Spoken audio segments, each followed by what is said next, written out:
What's going on, guys? Fab Guy here. Just gonna do a little review on my solar setup. So I got a 50AH Power Queen Chinese special battery, EP Ever 10 amp solar charge controller right here. Here's a secondary monitor, kind of remote screen that came with it. It's not plugged in right now.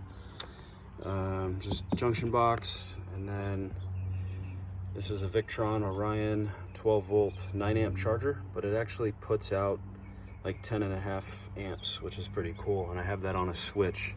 So I have that connected to my engine battery, and I just flip that switch and it pops on. And then I got all these Anderson plugs. I need to clean the wiring up. I did some of this out in the field. So I could plug in 3 different solar panels if I want to. This is pretty cool, this little meter here. So right now you could see that it's charging 0.270 amps. This tells me how many amp hours I have left in my battery. So 38.51.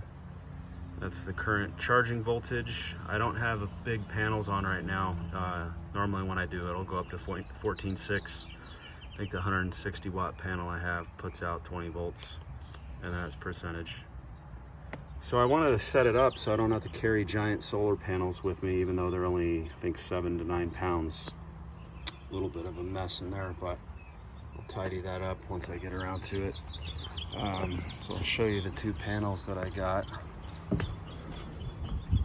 So this is a 20 volt panel, monocrystalline, waterproof, and that little guy is just a 12 volt.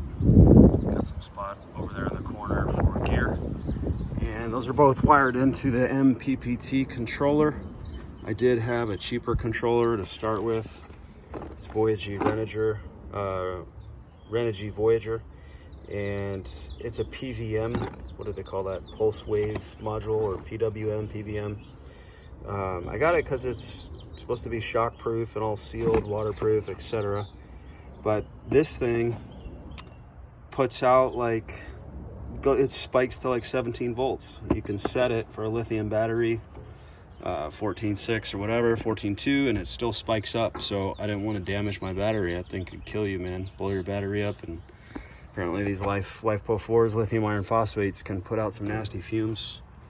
So I got this monitor here. So this one was spiking up to like 17 to 19, and this one as well. This thing's super accurate, man. I really like this. So they were both reading the same, and the controller was showing me. So I had 3 different readings, and I also use a voltmeter. So 4 different readings, and I was getting a spike. But if you guys want to do a really cool, lightweight setup for your fridge, I got the Iceco, I think that's the 40 quart, but really nice, not too big. Cool setup. I know this looks like a lot going on, but not very complicated to wire.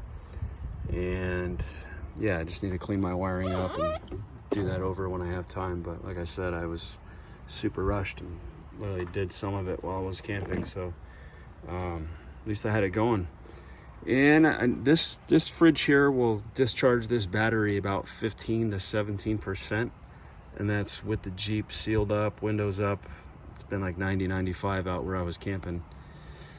So you get, what was that, 4 days, but that was without charging it at all with this. That was just off of that 32 watt array that I have up there. So you could go off grid with just some tiny panels, get a little trickle charge.